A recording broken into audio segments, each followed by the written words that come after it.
And AutoNation CEO Mike Jackson joins us to talk about the hot car market, the future of electric vehicles, and the company's quarterly results as the second hour of Squawk Box begins right now.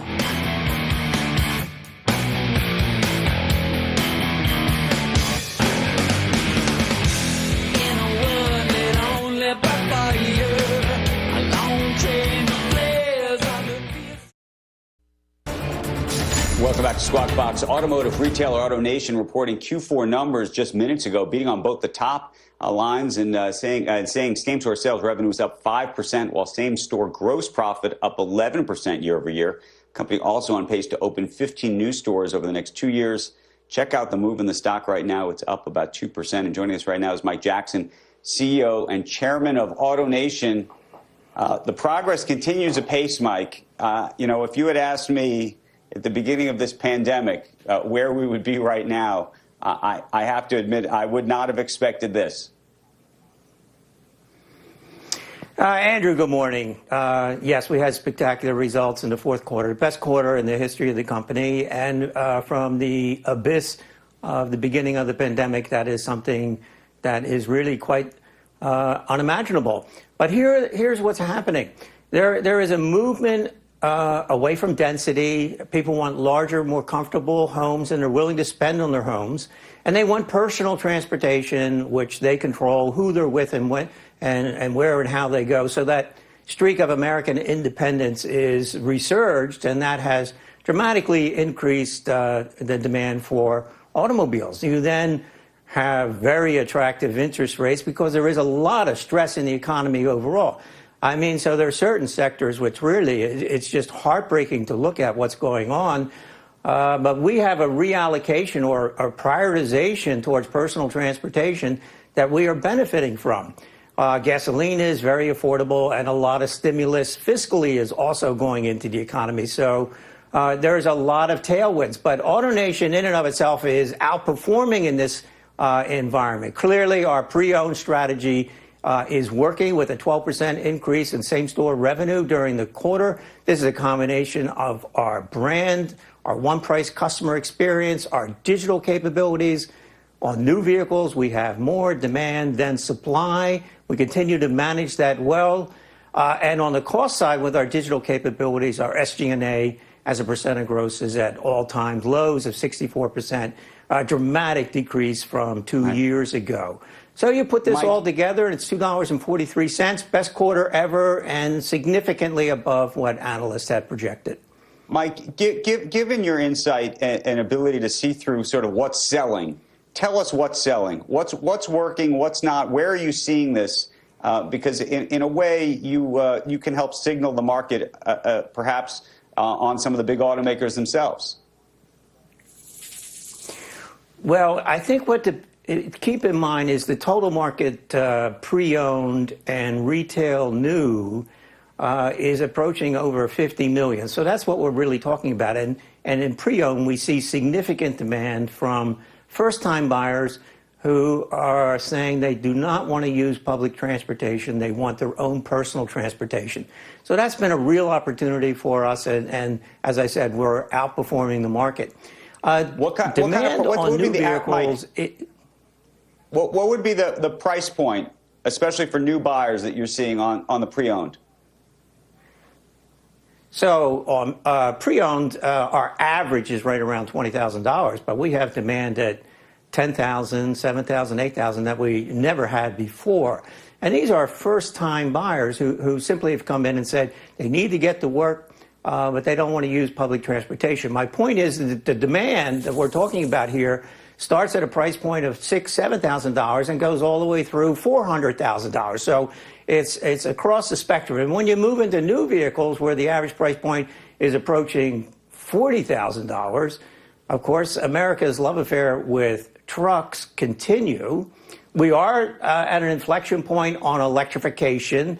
We have all the major manufacturers coming with a significant investment in exciting new electric vehicles, all of which we embrace and all of which we will sell.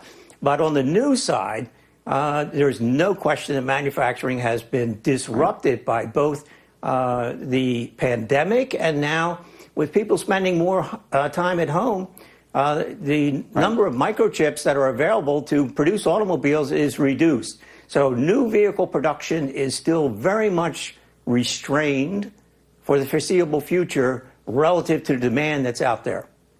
Mike, on this tipping point of electrification, what are you seeing? What kind of, in terms of price point there, what are you expecting to happen? I know the Mustang is now out. You have GM effectively trying to reshape its entire business around EVs in the future. So I think we've passed the point of no return. We've crossed the Rubicon on electrification, and it's here. Now, the most important thing I can tell you, though, this is not like going from the flip phone technology to a smartphone where you suddenly obsolete everything else. The internal combustion engine is going to be a big part of transportation, personal transportation in America for decades. So if I fast forward to 2030, let's say, I think fully 20% of the vehicles sold at that point will be electric. But here's the point, Andrew. As far as units in operation in the United States, only 6% will be electrified at that point. You'll still have 280 internal combustion engines on the road of America because they're very cost effective and they're very utilitarian benefit for consumers. So this is a decades-long journey from the internal combustion engine to electrification.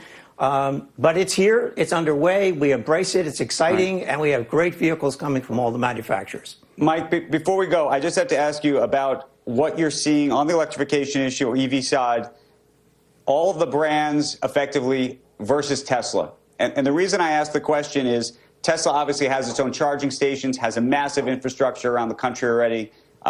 None of the other brands do. You effectively have to go to different stations with different payment schemes at each, different charging schemes at each. How much of that do you think is going to be an impediment for those brands, and how much running room does that give a Tesla? So you have to tip your hat to the brand that Tesla's created, the following, and its product. However, infrastructure has to be invested in, no question, but that's not the issue. And that's not how people are using electric vehicles. Here's what they like, Andrew. They buy an electric car, and they tell us, you know what's great? I never have to go to a gas station again. And they pretty much use the car within a radius of 200, 250 miles. And every time when they get home, they plug it in for the night.